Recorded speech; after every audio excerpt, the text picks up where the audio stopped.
ಓಂ ಶ್ರೀ ಗಣೇಶಾಯ ನಮಃ ಶ್ರೀಮನ್ನಾರಾಯಣೀಯಂ ಓಂ ಶ್ರೀ ಕೃಷ್ಣಾಯ ಪರಬ್ರಹ್ಮಣೇ ನಮಃ ದಶಕಂ 49 ಶ್ಲೋಕ 10 ತಥಾ ವಿಧೇಸ್ಮಿನ್ ವಿಪಿನೇ ಪಶವ್ಯೇ ಸಮುತ್ಸುಕೋ ವತ್ಸಗಣಪ್ರಚಾರೇ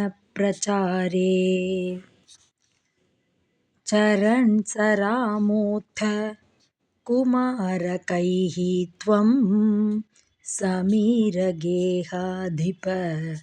ಪಾಹಿ ರೋಗಾತ್. Word by word meaning. Tatha vide, which was as described.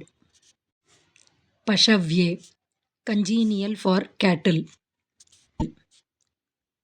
Asmin vipine, in this forest.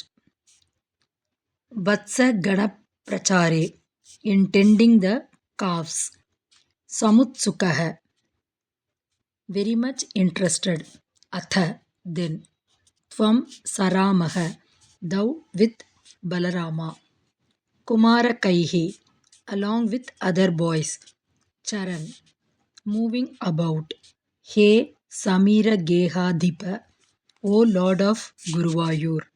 Rogat, Pahi, save me from ailments. Full meaning.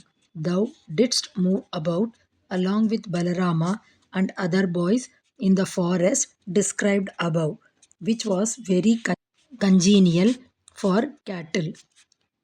Very much interested in tending the calves.